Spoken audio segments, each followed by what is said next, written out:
जोबोद मोजां हाबाफारि जादों दुलाराय बर' फरायसा आफादा गासिबो बर'नि माहारियारि आफादफोर आरो जोंनि बिटिआरनि सिङाव थानाय गासिबो राजखान्थियारि हान्जाफोरखौ लिंहरनानै दिनै सावरायदों। जोंहा बावहाय बुंनो थाङोबा मोननै मोनथामसोल' एजेन्डा बावहाय सावरायदों। मोनसेया जाहैबाय जोंनि बिटिआरनि सिङाव मोननै लकसभा समस्ति जानांगौ, मोनसे क'क्राझार, गुबुन मोनसे उदालगुरि। जों गासैबो राजनितिक आरो अराजनितिक हान्जाफोरा बयबो बे दाबिखौहाय जोङो सापर्ट खालामदों। लोगोसेयै जोंहा बिटिआरनि बायजोआव माखासे मैखोम बर' ओनसोलफोर दङ। बे मैखोम बर' ओनसोलफ्रा मोनफा मोनफा जोंनि बिधान सभानि बियाबफ्राव थानांगौ, जयैनो थानांगौ होननानै बेयाव सावरायदों।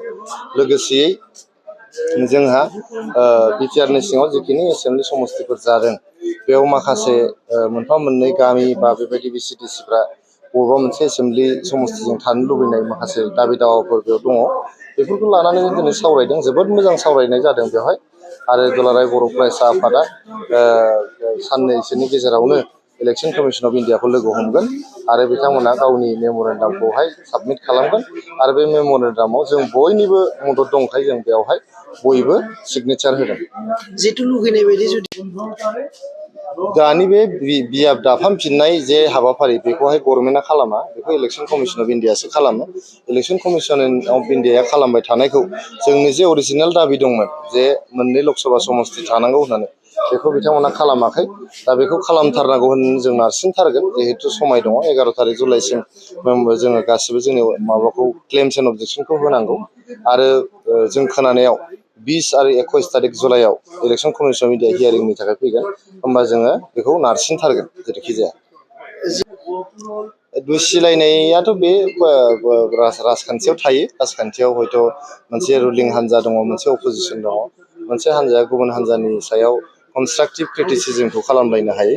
खालि बे अमा जानाय, जौ लोंनाय बेफोर जिनिसखौ बुंलायनाया बारा थिग नङा आरोखि। 2023-24 सोलोंथाइ बोसोरनि थाखाय गोदान मुं थिसननाय लानानै फैदों डन बस्क' डिग्री कलेज साफागुरिया। देग्लायनिफ्राय डन बस्क' डिग्री कलेज साफागुरियाव बेचलर अफ आर्ट्स एबा BA नि सेथि सेमिस्टारनि गोदानै मुं थिसननाया दायो सोलिगासिनो दं।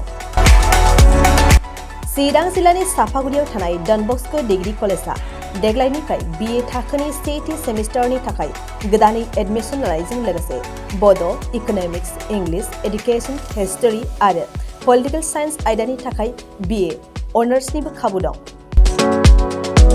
गोग्गो सोलोंथाइनि थासारिजों लोगोसेयैनो डन बस्क' डिग्री कलेज साफागुरियाव आलादा आलादायै हौवा हिन्जावनि थाखाय हस्टेलनि खाबुबो दं। जुदि फरायसाफोरा डन बस्क' डिग्री कलेज साफागुरियाव BA सेथि सेमिस्टारनि थाखाय गोदानै एडमिसन लानायनि सायाव आबुं बाथ्राखौ मिन्थिनोब्ला नैबे मबाइल नम्बर 9365519959 आव थोंजों सुला लानो हागोन।